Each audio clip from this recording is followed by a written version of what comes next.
안녕하세요. 2024년 11월 9일자 166번째 마켓 코멘트 앤 트레이딩 팁스를 시작하겠습니다. 오늘도 CLES, NQ, 비트코인 순으로 진행하겠습니다. 먼저 CL 보시죠. CL 차트고요. 지난주에 여기까지 진행이 됐었죠. 71.46 찍고 내려와서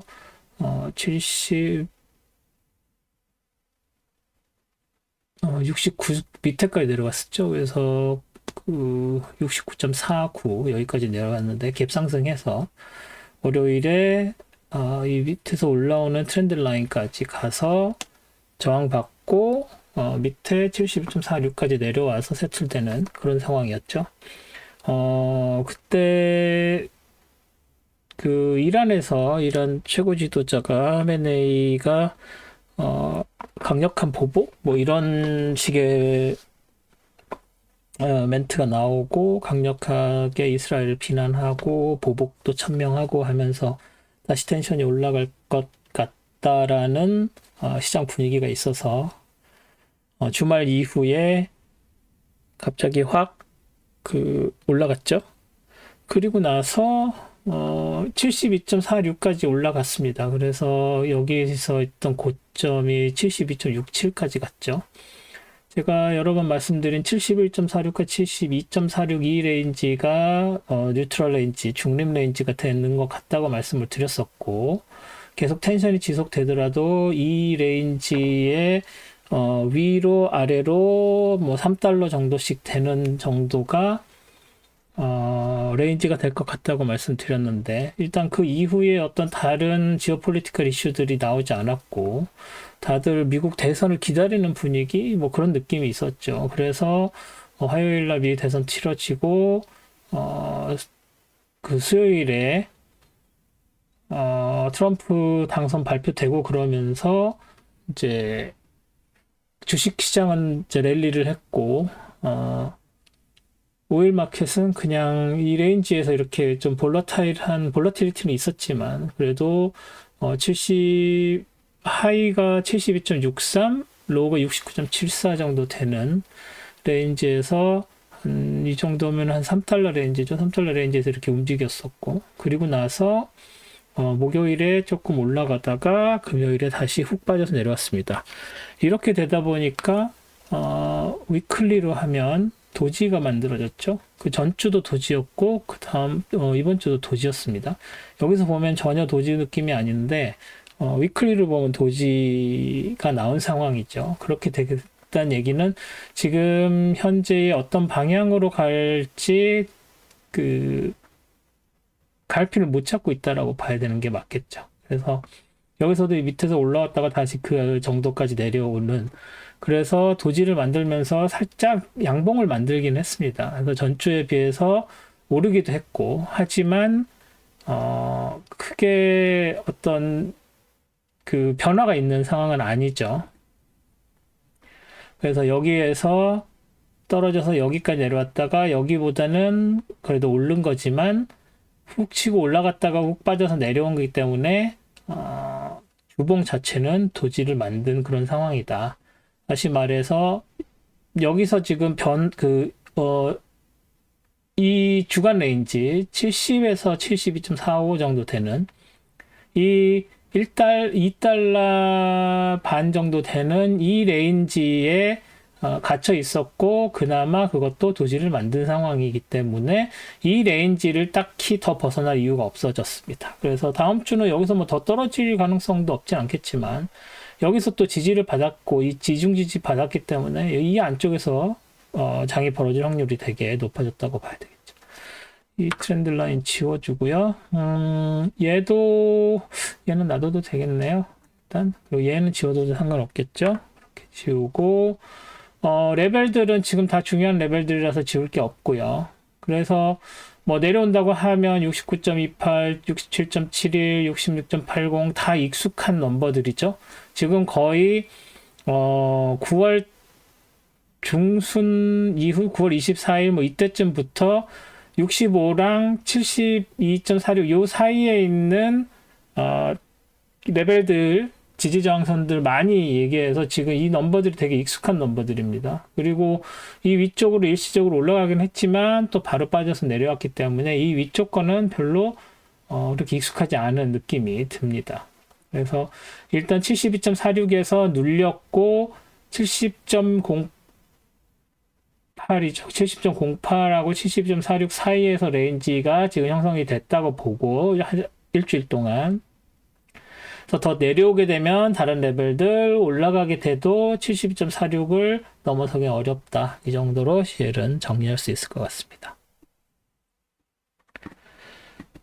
다음은 ES죠. 네, ES 트럼프 당선되기 전까지만 해도 5,918.50에서 내려와가지고 이 밑에 한선 5721.25까지 닿았죠. 그리고 나서 다시 58300 여기까지 이 레벨까지 가는 상황이었습니다. 화요일에. 그리고 나서 수요일에 당선 확정되고 나서 이제 랠리가 시작됐죠. 그 프리마켓에서부터. 그리고 그래서 이제 랠리를 쳐서 이 트렌드 라인 저항 5918.50 저항 뚫고 올라가서 여기에 작게 만들어 놓은 패러렐 채널 하한선도 뚫고 올라갔죠. 근데 이 패러렐 채널이 중요한 게 이게 살짝 어저스트 할 필요는 있겠습니다만 이 포인트, 뭐 옆 포인트 많이 만들 수 있지만 여기에 있는 이 고점, 전고점이죠. 이거 하기 전고점을 기준으로 해서 만든 거기에 딱 걸쳤습니다. 다시 보여드릴게요.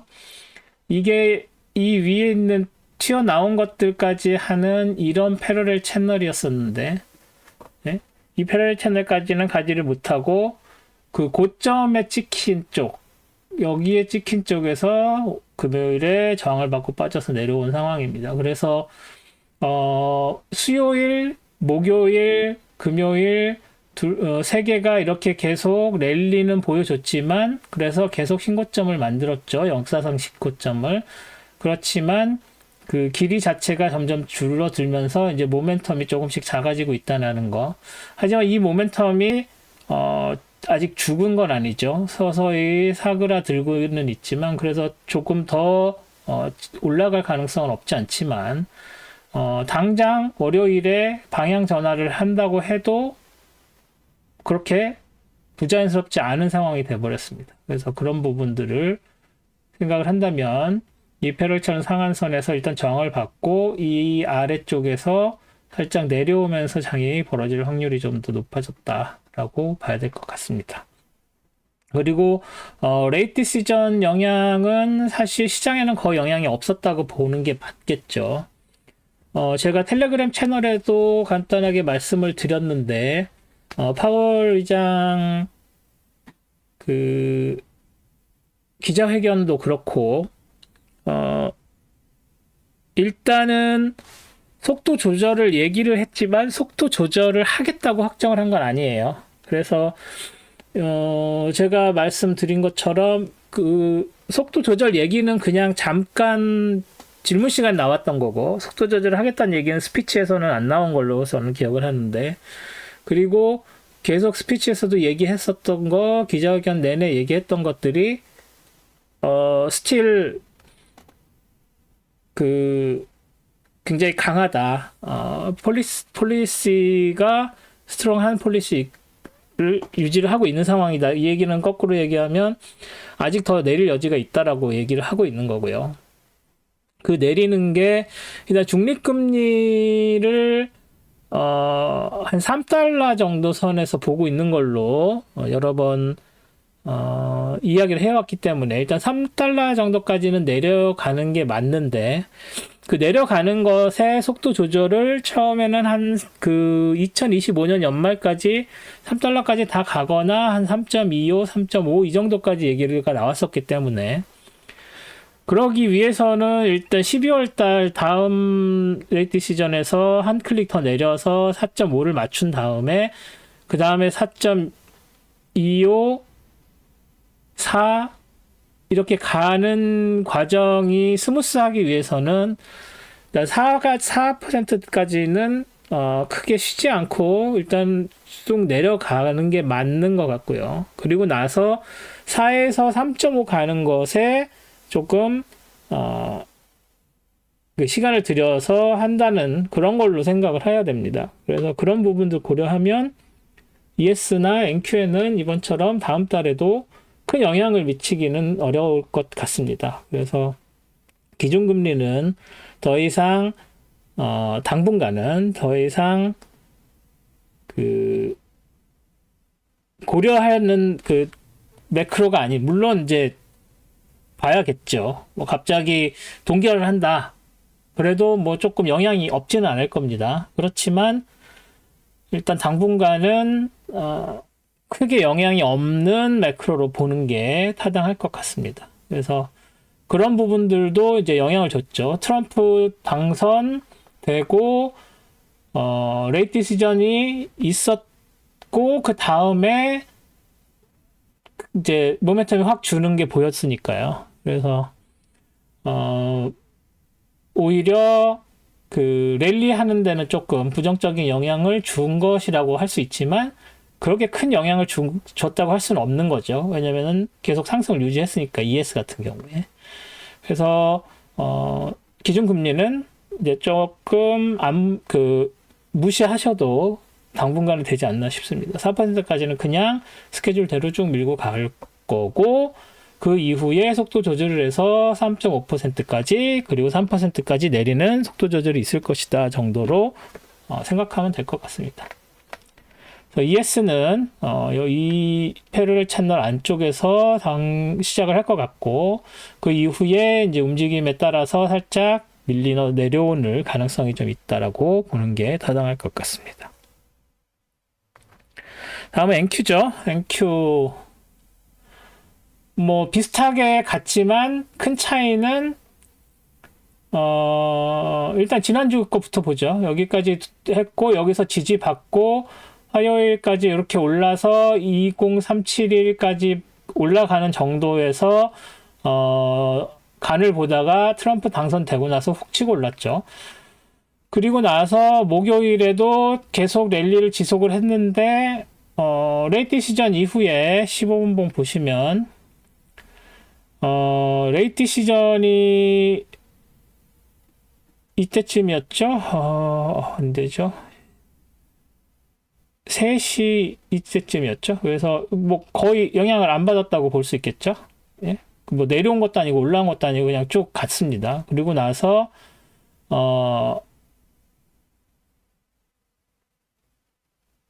7시, 그렇죠. 2시, 1시, 이때쯤이죠. 그리고 나서 영향이 거의 없이 가다가 이제 떨어졌다, 올라가고, 장이 오픈한 다음에 조금 올라가는 느낌이 가다가 이제 좀 밀려 내려왔죠. 그런데 이 NQ가 움직인 것이 ES보다 굉장히 더디거나 거의 움직임이 없었습니다. 그래서 그나마 ES는 여기서 좀 금요일에 조금 더 길쭉한 보디를 만들었었는데 여기서는 도지가 나왔죠. NQ는. 그래서 더 빨리 치고 올라갔음에도 불구하고 식는 속도가 더 빨랐다라고 볼 수 있을 거고 여기에는 뭐가 포함이 되죠? 테슬라가 포함이 되는데 테슬라는 지금 거의 3연속 4일인가요? 4연속이라고 봐야 되나요? 지금 테슬라 차트를 한번 볼게요.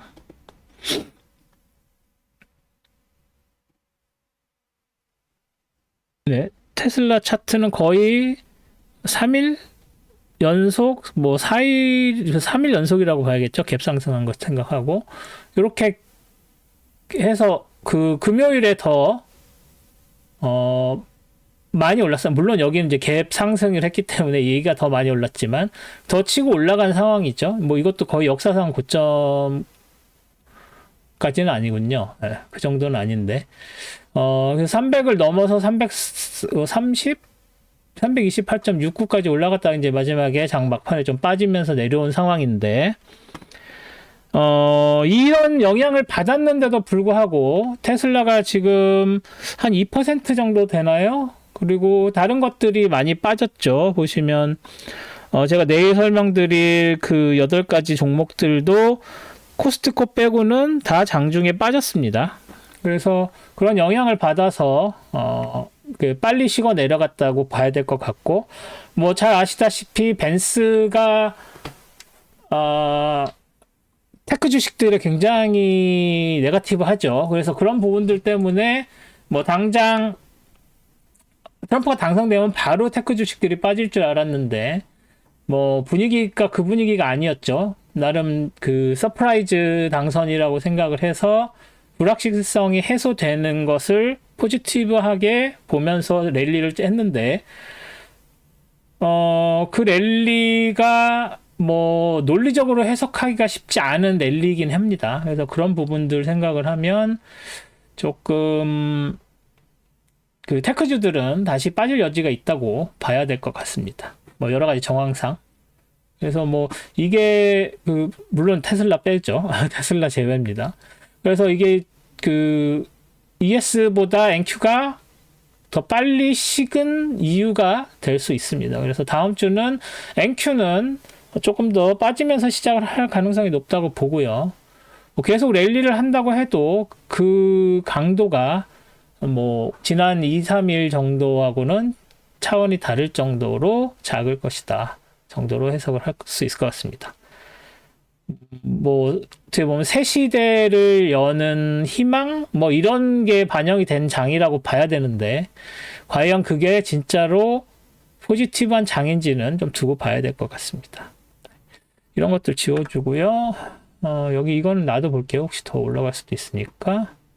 그래도 거기까지 닿기는 어렵긴 합니다만. 네. 그래서 ES는 다음 주에 이게 이제 피크를 치지 않았나. 흰 고점 만들었지만, 그래서 특별한 다른 게 없는 이상 살짝 그 반락하면서 기술적 반락이라고도 할 수 있겠죠. 그래서 그런 부분들이 좀 작용을 하지 않을까 하고 조심스럽게 예측을 해봅니다. 다음은 마지막으로 비트코인이죠. 네, 비트코인이 트럼프 당선의 제일 큰 수혜 종목 중 하나죠. 네, 뭐 테슬라 다음이라고 해야 되나요? 뭐 전전주에 훅 올라갔다가 해리스 분위기 좋으면서 폭 빠졌죠. 그리고 나서 당선된 다음에 화요일에는 당선되기 전에 7만까지 올라갔다가 빠졌었고, 여기서 보시면 이 트렌드 라인에서 지지받고 훅 치고 올랐죠. 그리고 나서 생각보다 목요일, 금요일의 움직임은 그렇게 크지 않았습니다. 뭐 어떤 이유인지는 잘 모르겠습니다. 테크로 봐서는 여기에서 트렌드 라인을 그리려면 여기서 이런 식으로 그리는 게 타당해 보이고요. 여기 있는 이 두 개 그냥 무시하고, 뭐 여기서 이렇게 하면은 이 밑에까지 내려올 때는 이제 여기서 이렇게 그려줄 필요가 있어 보입니다만, 여기까지 밑으로 내려왔다가 올라간 게 이게 어떤 가격의 가치가 있어서 여기서 반등을 한 게 아니라 선거 영향에 의해서 매크로 같은 걸로 반등을 했다고 보면 이 포인트를 의미를 찍어줘야 되겠죠. 그래서 이 밑에서 올라가는 것 아니면은 뭐 여기서 이런 식으로도 그릴 수 있죠. 얘하고 간 거 해서 이렇게 된 걸로 그려줄 수도 있죠. 그래서 얘를 그렇지만 이 두 개의 포인트 저는 잡았습니다. 그래서 일단 얘는 놔둬볼게요. 그리고 나서 패러렐 채널을 이 트렌드 라인을 따라서 그려서 만든 게 여기까지 간 걸로 해서 만들어서 이 포인트 이렇게 돼서 여기에서 저항을 받고 도지를 만들고 있는 이유가 이 패러렐 채널이구나 라고 저는 해석을 합니다. 또 여기에다가 얘가 아니죠. 여기에다가 얘를 가지고서 패러렐 채널을 만약에 만든다고 치면 이렇게 되겠죠.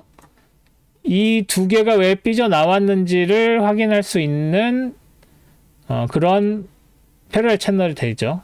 그래서 일단은 이 두 개는 여기에 닿지 않았으니까 얘보다는 먼저 그렸던 걸로 이 트렌드 라인을 따라서 올라가는 애를 기준으로 여기에서 찍었을 때 여기와 여기 이렇게 맞는, 도지니까 이 고점보다는 이 두 개의 고점이 의미가 더 약합니다. 그래서 이렇게 올라가서 찍고 내려온 포인트가 더 중요하니까 이 트렌드 라인과 이 패러렐 채널이 작용을 했다라고 보는 게 맞습니다. 그래서 계속 랠리를 이어간다고 하더라도 이 패러렐 채널의 상한선을 따라서 올라갈 확률이 높고, 여기에 지금 세 번 저항을 받은 상황이라서 이제 이 정도까지 됐다라고 다시 내려올 가능성도 배제할 수 없다고 보겠습니다.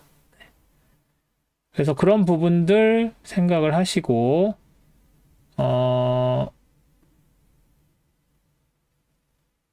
딱히 악재가 없으면 계속 오르겠죠? 근데 이제 제가 이제 크립토 얘기를 잘 안 하는데, 제가 지금 그 전에 겪어보고 지금까지 관찰한 바에 의하면, 펀더멘탈이 없고 새로 채굴돼서 공급되는 공급이 없는 비트코인 같은 경우에,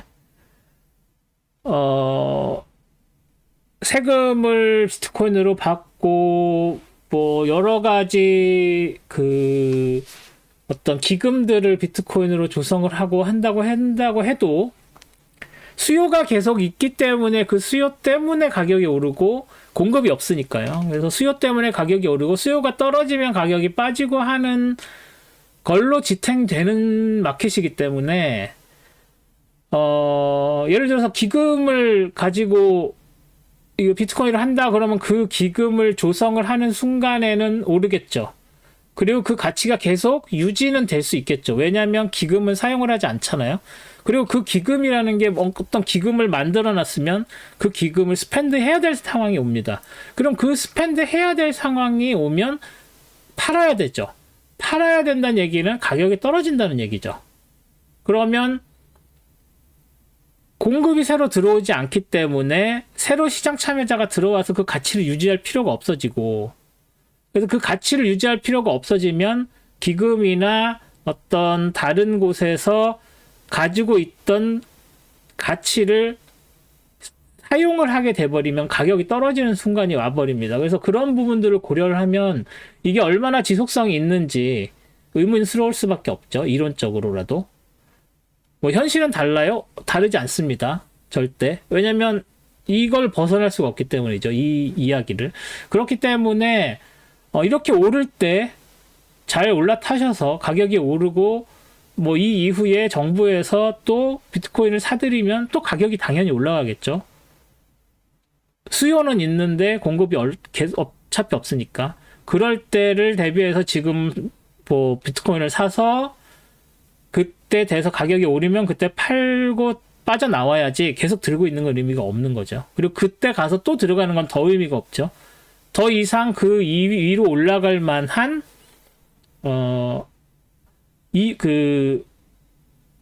가격 상승 요인이 없기 때문이죠. 그 이후에. 그러니까 그런 부분들 고려를 하면 비트코인은 들어오고 나오는 타이밍을 잘 재서 그 차익으로서 승부를 하셔야지, 펀더멘탈하게 내가 지금 계속 가지고 있으면 이게 7만이 8만 되고 8만이 9만 되고 9만이 10만 될 거야 라는 식의 투자 계획에는 맞지 않는 어셋이라고 보셔야 될 것 같습니다. 그러니까 이 초기에 이렇게까지 올라올 때까지에 있었던 과정을, 이게 어느 정도 크립토, 특히 비트코인 같은 경우에는 이미 머추어드 되어 있는 상태이기 때문에 그런 식의 오퍼튜니티는 없는 거죠. 오히려 정책적으로 뭐 새로운 게 나와서 비트코인을 가지고서 기금을 조성을 한다든지, 뭐 이걸로 세금을 받는다든지, 뭐 이런 식의 이야기가 될 때 그때만 살짝 오를 수밖에 없는 태생적 한계를 가지고 있다. 이런 부분들을 좀 고려를 하셔야 될 것 같습니다. 그래서 비트코인을 트레이딩 하시는 분들은 그런 부분을 좀 참고를 하시는 게 어떨까라는 생각을 해봅니다. 네.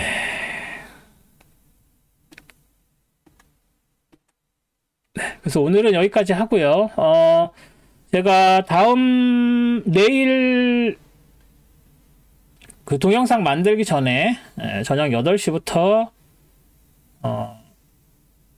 10시까지 2시간 동안 제가 계속 홍보 말씀드렸던 해외 선물 매매 강의 4일 강의 2시간씩 4일을 하는 8시간 강의를 시작합니다. 그래서 신청해 주신 분들한테도 줌 링크 다 보내드렸고 오늘도 그 준비 또 열심히 했습니다. 그래서 약간 설레는 것도 있고 걱정도 되고 뭐 이런 복잡한 심경인데 내일 그 신청하신 분들 같이 공부하시고요. 저는 그 이후에 저녁 때 돼서 또 일요일 거 녹화하고 그래서 토요일이 되게 바빠졌습니다. 나 앞으로 4번 토요일 4번의 토요일 동안 하게 될 텐데 그래서 내일 강의하시는 분들 잘 참석해 주시고요. 저는 내일 새로운 동영상으로 스톡 차트 어널리시스 동영상으로 다시 찾아뵙도록 하겠습니다. 고맙습니다.